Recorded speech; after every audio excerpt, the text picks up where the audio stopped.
इच्छाधारी नाग नागिन। दोस्तों, ये हमारे संसार में रहने वाले वह जीव हैं जिनके बारे में किस्से कहानी तो आप लोगों ने बहुत बार सुना होगा और फिल्में और सीरियल्स तो इन पर एक से बढ़कर एक देखने को मिलते हैं। लेकिन इनसे जुड़ी जितनी भी चीजें हैं उन्हें सुनकर और देखकर हमें अक्सर यही लगता है कि इच्छाधारी नाग नागिन सिर्फ हमारे दिमाग की कल्पना है। और अगर आप भी ऐसा ही सोचते हैं तो दोस्तों आपने बिल्कुल सही वीडियो पर क्लिक किया है, क्योंकि आज हम आपको इच्छाधारी नागिन से जुड़ा एक ऐसा रहस्य बताने वाले हैं जिसे ना ही आपने कहीं पर पढ़ा होगा और ना ही आपने कहीं सुना होगा। दोस्तों, इच्छाधारी नागिन के किस्से तो हम सभी सुनते हैं, लेकिन क्या कभी आपने ये सोचने की कोशिश करी है कि आज तक कभी कोई ऐसा सांप क्यों नहीं पाया गया जो इच्छाधारी हो? अगर हमने इस तरह के सांपों को देखा ही नहीं तो फिर किसने ये कहानियां गढ़ी? क्या ये लेखकों की कल्पना है या फिर कुछ और सबसे बड़ा सवाल तो ये खड़ा होता है कि इस तरह की कहानी सबसे पहले भारत में ही सुनने को मिली और बहुत ही ज्यादा प्रचलित भी हुई। तभी तो आज तक हर इंसान को इच्छाधारी नाग नागिन के बारे में पता है। विदेशों में भी लोगों को इसके बारे में पता हो या ना हो, लेकिन हमारे देश का बच्चा आपको इच्छाधारी नाग नागिन के बारे में बता देगा। और यही वजह है कि हमारे मन में एक विश्वास सा है कि आज भले ही इच्छाधारी नाग नागिन ना रहे हों, लेकिन इतिहास में कभी ना कभी तो रहे होंगे। और आज इन्हीं बातों पर हम कुछ ऐसे रहस्य खोलने वाले हैं जिन्हें सुनकर आप हैरान रह जाएंगे। दोस्तों, सबसे पहले तो अगर आपको इन कहानियों को गढ़ने वालों के बारे में ना पता हो तो हम आपको बता दें कि इच्छाधारी नाग नागिन की कहानी उन लोगों ने सबसे पहले दुनिया के सामने लाई थी जो अध्यात्म यानी कि स्पिरिचुअलिटी की चरम सीमा पर पहुंच गए थे।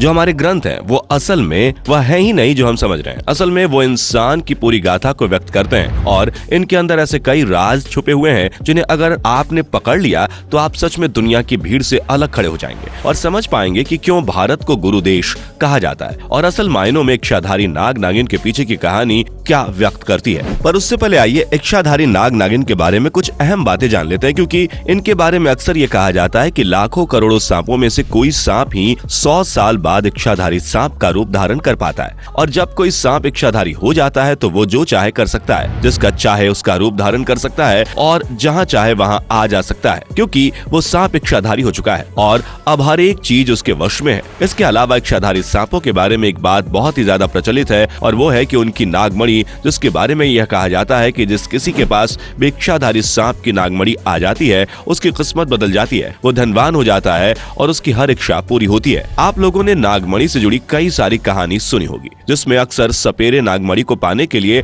सांपों को अपने वश में कर लेते हैं और कई बार तो उन्हें मार भी डालते हैं, सिर्फ और सिर्फ नागमणि पाने के लिए। क्योंकि नागमणि एक बार अगर किसी के हाथ लग गई तो समझ लीजिए कि वो इंसान किसी भगवान से कम नहीं है, उसकी हर इच्छा पूरी होती है। अब दोस्तों, ये सारी चीजें तो आप ऑलरेडी जानते हैं कि इच्छाधारी नाग कितने शक्तिशाली होते हैं और उनकी नागमणि कितनी ज्यादा चमत्कारी होती है। पर अगर आप इन कहानियों को इस तरह से समझ रहे हैं तो आप बहुत बड़ी गलती कर रहे हैं, क्योंकि इसके पीछे एक ऐसा रहस्य छुपा है जो आपकी पूरी सोच को बदल कर रख सकता है। अगर आप सोचते हैं कि जितनी भी कहानियां आज हमारे यहाँ पौराणिक कथाओं के रूप में चलती हैं वो ठीक वैसी की वैसी ही हैं, तो आप यहाँ पर गलती कर रहे हैं। क्योंकि जितनी भी कहानियां हमारे यहाँ प्रचलित है उन सभी में इंसान ही दूसरे इंसान को सलाह देता है, क्योंकि ना तो कोई खरगोश असल में किसी कछुए के साथ रेस लगाता है और ना ही कोई लोमड़ी किसी अंगूर को खट्टा बताती है और ना ही कोई शेर ये कहता है कि वह जंगल का राजा है। ठीक इसी तरह ना किसी सांप ने ये कहा कि वह इच्छाधारी है। ऐसे में इस कहानी के पीछे कौन सा राज छुपा है जिसे आज तक कोई पकड़ नहीं पाया, आज उसी राज का हम पर्दाफाश करने वाले हैं, जिसे समझने के लिए दोस्तों हमें अध्यात्म की गहराई में जाना होगा। इसलिए अगर आप ऐसे इंसान हैं जिसे अध्यात्म में कोई दिलचस्पी नहीं है तो वो भी इस बात को अच्छे से समझेंगे।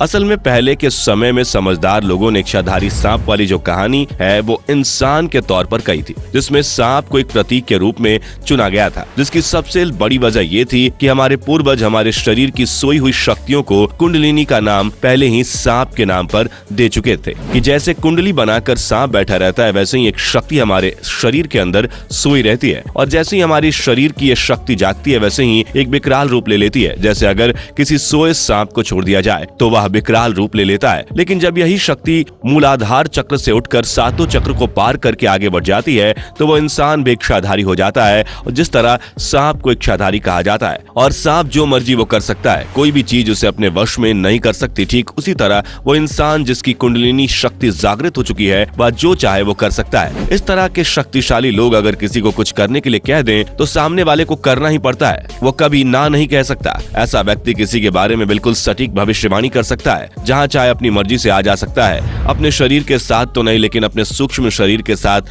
वो कहीं भी आ जा सकता है। इस तरह के व्यक्ति की बोली गई हर बात सच होती है, और जब यह होता है तो इंसान में और भगवान में कोई फर्क नहीं बचता। ऐसा व्यक्ति अपनी मर्जी से कुछ भी कर सकता है। पर यहाँ पर गौर करने वाली बात यह है कि कुंडलिनी शक्ति के जागृत होने के बाद उस व्यक्ति की मर्जी वही होती है जो प्रकृति उससे करवाना चाहती है। वो कभी भी अपनी शक्तियों का गलत उपयोग कर ही नहीं सकता, क्योंकि उसका रिश्ता प्रकृति के साथ इतना गहरा हो जाता है कि तब वो किसी भी बड़ी चीज को इस दुनिया में लाने के लिए सिर्फ और सिर्फ माध्यम के रूप में काम करता है, और वो कुछ भी हो सकता है। ज्यादातर तो ये चीज ज्ञान के रूप में देखने को मिलती है। इस तरह के व्यक्तियों के लिए भूत, भविष्य और वर्तमान काल में कोई अंतर नहीं बचता है, या फिर कहा जाए तो टाइम और स्पेस इस तरह के लोगों के लिए खत्म हो जाता है। लेकिन अपने अंदर के इच्छाधारी सांप को जगाना इतना आसान नहीं है। यानी कि जो कुंडलिनी शक्तियों का जागृत होना है, ये बहुत ही कठिन प्रक्रिया है, जिसके करते करते कई लोग अपना मानसिक आपा खो देते हैं। क्योंकि जब ये शक्तियां जागृत होती हैं तो इंसान के शरीर में इतनी सारी चीजें एक साथ होती हैं कि वह अपने आप को संभाल ही नहीं पाता, और इसलिए कोई भी कुंडलिनी शक्ति को प्राप्त नहीं कर सकता। बड़े बड़े साधु महात्मा भी इन शक्तियों से डरते हैं। अब तो आपको समझ में आ गया होगा कि क्यों इच्छाधारी नाग नागिन का किस्सा लोगों के सामने लाया गया। तो इसका असल मतलब हमारे अंदर के सांप को जगाना था, जो शक्तिशाली हो, लेकिन लोगों ने इसका कुछ और ही मतलब निकाल लिया, और आज उसी पर इतने बड़े फिल्म और सीरियल्स धड़ल्ले से चल रहे हैं। तो दोस्तों, आज के लिए बस इतना ही। उम्मीद है कि आपको इच्छाधारी सांपों की ये सच्चाई काफी पसंद आई होगी। अब आप इस पर क्या कहना चाहते हैं कमेंट में जरूर बताएं, और इस तरह की वीडियोस को देखते रहने के लिए चैनल को सब्सक्राइब करना ना भूलें। धन्यवाद। दोस्तों, आपको स्क्रीन पर 2 और वीडियोस दिखाई दे रही हैं, जिसे देखने के लिए स्क्रीन पर क्लिक करें।